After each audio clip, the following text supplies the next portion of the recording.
Hello, everyone. Thanks for showing up this late in the day. It's time to actually, I guess we're standing between you and drinks. And this is a small group. And given the size, we would love to have a very hopefully an interactive session because we're going to talk about a future direction of where we are going and talk about what's just coming versus just a set of product announcements. So it's a bit of different session in that sense. So to begin with, I will just introduce ourselves. I'm Samrat Ray. I lead product security at Databricks, covering your serverless data security and AI security of late. And with me is Krishna. Hello, I'm Krishna. I'm the tech lead for our sharing and collaboration platforms, including data sharing. And today, we will talk about how delta sharing actually works from a networking standpoint, like with the focus on networking, because this is focused on that aspect. The session will talk about how you can securely share data on Databricks today. And we'll talk, as I said, about where we are going with this. Like, how are we trying to make your life simpler, especially if you are in a setup which requires stringent network security, then how are we planning to make your life simpler over the next few months, weeks and months ahead. And with that, I'll hand it over to Krishna to talk about delta sharing. So let's start with the basics and spend a little bit of time looking at what is delta sharing, how it works. Then we'll dive into the security controls that we have today, some of the challenges, and what we are launching soon. Delta sharing is an open and flexible way of sharing all sorts of assets, data and AI assets, across different platforms, clouds, and regions. So let's take a little bit of a deeper look. What does it mean? So this picture sort of shows a high-level view of delta sharing. Imagine that you have some data in your warehouse. You have ingested it, cleaned it up, done some ETL, sort of curated the data. Now you want to share it and collaborate with your colleagues and partners. They may be in the same company, different cloud, or maybe on a different platform altogether. So this happens all the time in a lot of companies. And so delta sharing is our way of sort of enabling all these various forms of collaboration. So here you see data in the data warehouse is getting shared from a provider to a recipient. And delta sharing is the open protocol and the API that the two sides will use to communicate and sort of exchange data. As I mentioned briefly, the provider can share all sorts of assets, data, AI assets, including notebooks and models and so on. They can share data across clouds. The recipient doesn't need to be on Databricks to be able to consume the data. They can be using Power BI, Tableau, whatever works for them. And we allow sort of sharing, across platforms, clouds, and the recipients could be in a completely different region as well. And the way data sharing works is we sort of share access to the live data without making copies or replicating or requiring any sort of ETL on the recipient side. So recently we also started sharing, if you have data that is in a different place and you federate into Unity Catalog, then you can sort of share that also to your recipients in a different platform. So on top of the delta sharing platform, we have several of our own Databricks products that we have built. One example is System Stable, which is a way of sort of sharing operational data about how customers are using Databricks, including things like billing and audit logs and so on. So that entire system is built on top of delta sharing. So we are sharing operational data with thousands of our customers on top of this platform. A second example is Clean Room, which is a privacy-safe way of collaborating across multiple companies or customers, is also something that we built on top of delta sharing as a platform. And finally, Marketplace, where data vendors can come in and sort of provide data to hundreds of people, is also powered on top of delta sharing. And sort of we are very excited and happy with the growth we are seeing. In the last year alone, the usage in terms of the number of shares has tripled, and 40% of those accesses or shares are D2O. These are recipients that are out in the open, not on our Databricks platform. Similarly, on the marketplace side, we are onboarding a lot of providers. I've sort of listed the logo of some of the recent ones, but it's also growing at a very quick pace, sort of showcasing the power of this open way of collaborating across platforms. So with that sort of introduction, now let's sort of look at it from a more technical point of view. How does it actually work? So to get started, this picture sort of shows a bunch of business units in a company that are distributed across different regions maybe, and some of them are on Databricks and some of them are not. So here to share data, one of them will sort of become a provider. They will sort of they'll go to Unity Catalog, create what we call as a share, add the assets that they want to share into the share, and then add the recipients that they want to share with to that share. If you are on Databricks on the recipient side, which is what we call as D2D, Databricks to Databricks sharing, all the recipient has to do is the shares automatically show up. You just have to mount it as a catalog in Unity Catalog, and then you can start querying the data. On the other hand, if the recipient is open, then this is what we call as Databricks to open sharing, where the provider is on Databricks and the recipient is on open. And here, the recipient would sort of download a profile file, which has link to our sharing server with some of the credentials. And then they can use any of the open source Delta sharing connectors to sort of query the data on the from the provider. So when one of those recipients, whether it's on the open or on the Databricks side, when they actually issue a query, select star from something, these are sort of this is the flow described in this picture. So from the Databricks data plane or from the connector in the open, a request comes up. This API is what we call as query API. So this goes to the recipient side, Unity Catalog or control plane in D2D, and a bunch of checks are done. So we make sure and check and make sure that this particular recipient is allowed to access this particular table, basic OTZ, and then that request comes to the provider side where we do additional authentication and authorization checks. We make sure that this particular recipient is actually added to the share. And then the share owner, the person who created the share, has access to the asset that is being queried. And if all those checks are passed, then we sort of look at the request, depending on what is being queried, identify the set of files in the Parquet files that are in the S3 bucket or the storage bucket, and then we sort of generate a temporary credential to access those files. And then we sort of pass those pre-signed URLs, for example, to the recipient. And the connector on the recipient side will use those pre-signed URLs to access the data from the bucket. So like I mentioned, you can sort of look at the checks that we are doing and classify them into like 3 different classes. User authentication and authorization checks, and then share access check, as in the asset that is being accessed is part of the share. The share owner has access to that share, to that particular asset, and the recipient is allowed access to that share.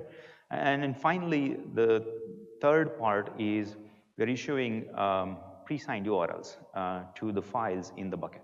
So this is where we'll sort of dive deeper, and the rest of the talk is going to focus a lot more on that part. So if you look deeply, so you have the Delta table, and Delta table, let's say, is you're on AWS and it's backed by S3 bucket. Usually we have a bunch of network controls, S3 access policies on the bucket. So in this workflow, for the recipient to actually consume the pre-signed URLs that are issued, the recipient IP address or VPC or something should be allowed listed on the S3 bucket and configured on the policy. So this is something that, the network admins, when this person who's sharing is working with the network admins or the storage admins to sort of make sure and configure so the recipients actually have access to the storage. Similarly, if you are on different clouds, you would have to sort of do similar firewall configuration or VPC configurations on AWS, Azure, and GCP. They all have same concepts in various forms. So this one is a little bit challenging. Why is that? So let's sort of take this example. So we have a provider.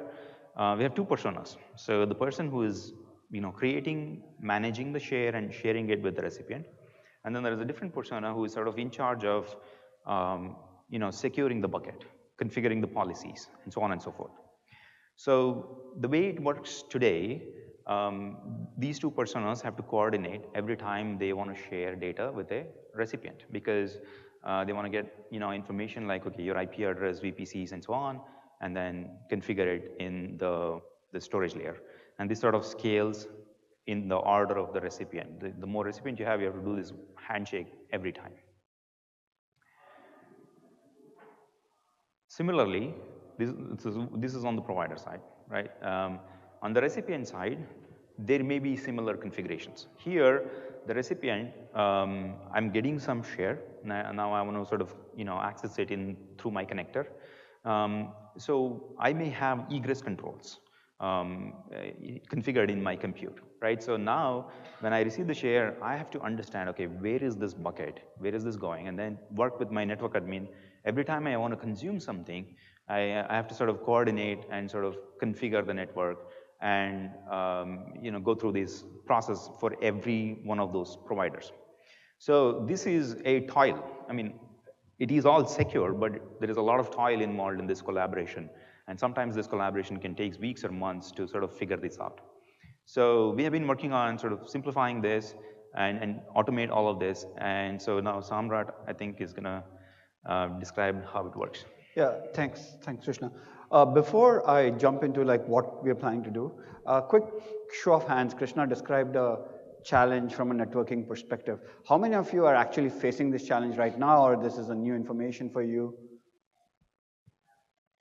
Good, like almost about 60% of the room is familiar with this. And for the rest of you, is it something that you anticipate? How many of you anticipate that you're going to face this challenge once you start using delta sharing forward? Almost the rest of the room, pretty much, close to that. So I think this is a very relevant topic for many of our enterprise customers, because nothing like no data moves without actually not just securing it from an identity perspective, but also securing it from a network perspective, right? So how are we thinking about simplifying this problem going forward? So before we jump into a solution, let's structure the area to understand like how we are approaching this. So there is two basic variations of delta sharing that we support, which Krishna covered earlier. The first one is when both the provider and the recipient are on Databricks. So we call that Databricks to Databricks or D2D sharing. And the second one is when the provider is on Databricks, but the recipient could be on any platform, right? So we call that Databricks to Open or D2O sharing. Within the Databricks to Databricks sharing itself, you can think of the topologies in which we are enabling the sharing. The first topology is both the provider and the recipient are in the same region. So that's the same region sharing. Therefore, if you think of a storage bucket, that would be accessible locally or privately in some sense within the same region.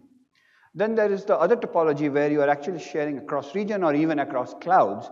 In those scenarios, the bucket cannot be privately be accessed. If you directly try to access the bucket, you're going over a NAT gateway. So sometimes that can be a problem because we may not want to access data over NAT, right?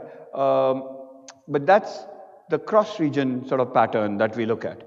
right? And in the open case, because it can be different topologies, right? So because it's just, the compute could be anywhere. It could be somebody sitting on their laptop for that matter. So it doesn't fit in neatly into the set of topologies we talked about. So this is the problem space that we're looking to solve. Like, given this problem space, how do we simplify some of the challenges that we talked about? So where are we going? What is our end state that we are aiming for with the work that we're doing right now?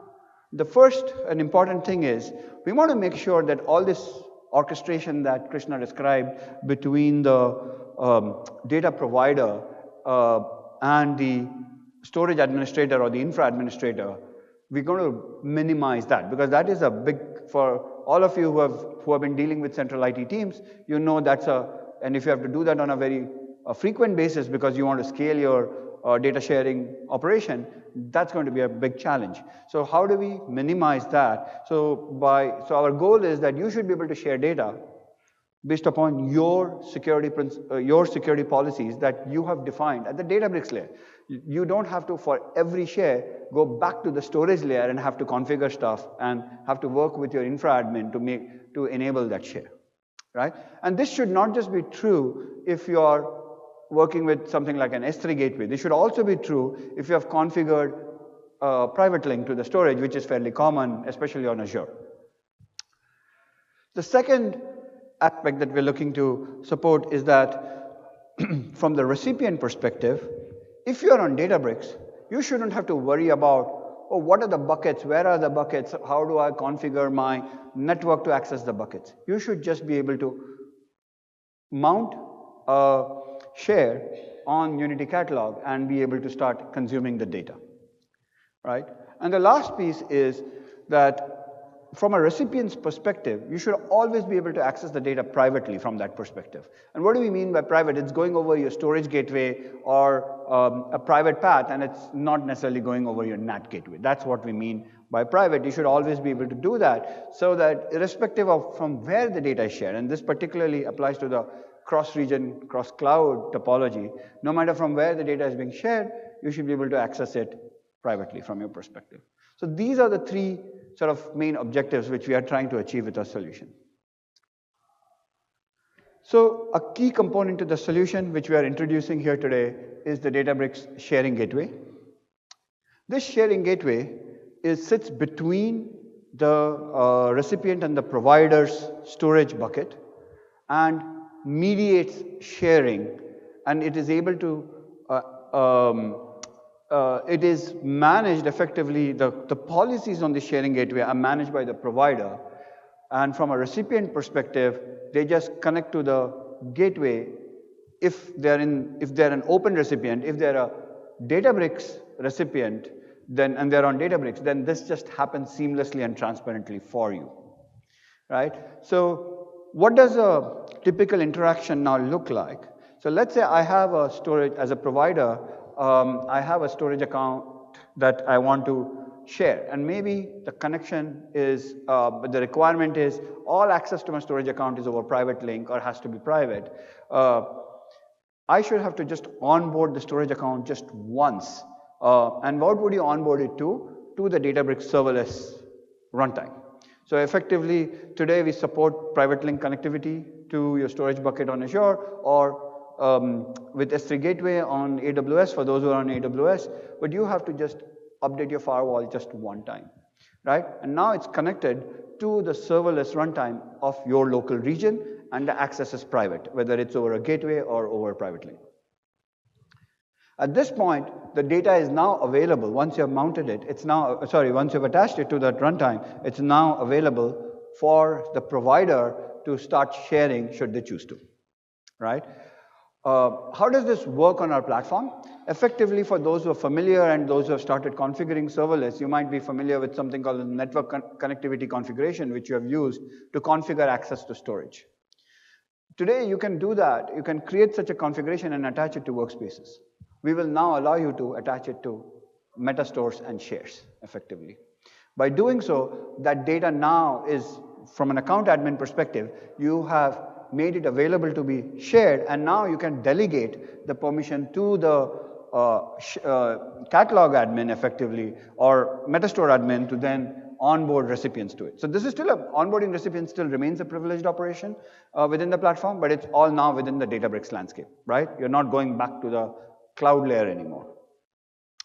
So then the second step is the provider can now onboard a recipient. If the recipient is from Databricks, there is no need to get any networking information because it's just a Databricks is just connecting to the Databricks component, right? Earlier, you had to get the network ID, the VPC ID, or you had to get the IP range because you had to update a storage firewall, which is not familiar with Databricks concepts. Here, we understand where it is coming from very natively. So you don't need to, you just need to say, this is the recipient, and you just tell us, here is the account, and here is the recipient, actually Metastore ID more than even the account. Just give us that, and we know everything else on how to configure this secure connection, right? And then the last is from a recipient perspective, all they have to do is mount the share. And that's it, because we already understand how to connect. And this remains true whether you are in the same region, whether you go cross-region or cross-cloud. The difference right now is in the same region, we can, this gateway that you actually see is not actually a physical component, it is a virtual component, and we can give you highly optimized data access patterns, right? In the cross-region kind of scenarios, it does act as a gateway. So there is some minor overhead to having it, but we are able to now secure all connections using our primitives. Whether we can do things like mutual TLS-based authentication, tunneling effectively, and even like private tunnels. So if you can build those are all available to us to secure this connection. But it's just something you don't have to worry about anymore, right? So that's the effect. The key to the core to the solution is through the sharing, providing the sharing gateway. So just to recap some of the benefits that I talked through previously. One, you can now onboard recipients without involving the storage admins. There is zero networking overhead for onboarding new recipients. And if you are a recipient, there's zero networking overhead if you are on the Databricks platform already. So there is no networking configuration required. It's a one-time setup to onboard any new storage bucket to the gateway. And one of the things which I don't think Krishna covered, but is possible through delta sharing, is I can start by creating a share that consumes data from 2 buckets. And then I decide, hey, my share, I've got some new data and it's a different bucket. I can just add that bucket to the share, right? And this is all transparent from a delta sharing protocol. But if you had to manage network firewalls, it's not transparent to you. But with this aspect, it continues to remain transparent to you because the entire storage bucket layer is abstracted away from the recipient. And this solution is not just simpler, it's actually can improve security for you. A couple of places. One is we know where the URL is issued to. So today there are two steps, right, that Krishna described. The first is a step that says, where should I issue a URL to? To whom and to where should I issue a URL to? That's configured on Databricks. And then who can access my data and from where? That's connected to the storage bucket. Now these two things, configurations are disconnected, you're doing them independently. Now you do it once and you say, this is my recipient, this is who I'm sharing it, and both the issuance and data sharing are now baked into a single policy that is enforced at both URL issuance and at data access time. And in the case of D2D sharing, let's take the serverless, if your recipient is serverless, then the IP address of the network is an insufficient control to say, do I know for sure this is the right recipient, right? Because the serverless as a network is a multi-tenant network effectively, right? Now with this solution, without having to get into private link and all the complexity that it involves, we are able to drive significant security because we can now know that this workspace belongs to the recipient. We know that. So we lock down access to only workspaces that are attached to effectively the metastore to which you have shared, which is in the account of the recipient. So network security is baked in at an even finer grained level effectively through this approach. So, a couple of things to keep in mind. We said you have to onboard the storage bucket. So the storage bucket has to be in the same region as the meta store in which you create the share effectively, right? And the second thing is, if you go cross region or DTO today, effectively the traffic is still going over the internet between the regions. It's not observable by you, but that's what is happening. But the way you see that effectively is you will see the charges associated with an internet egress. For example, when you go cross region or cross cloud. That's the first iteration will have that limitation. Going forward, we are actually going to remove that iteration, that overhead by various mechanisms to reduce the data transfer or replication cost for both cross region and cross cloud scenarios.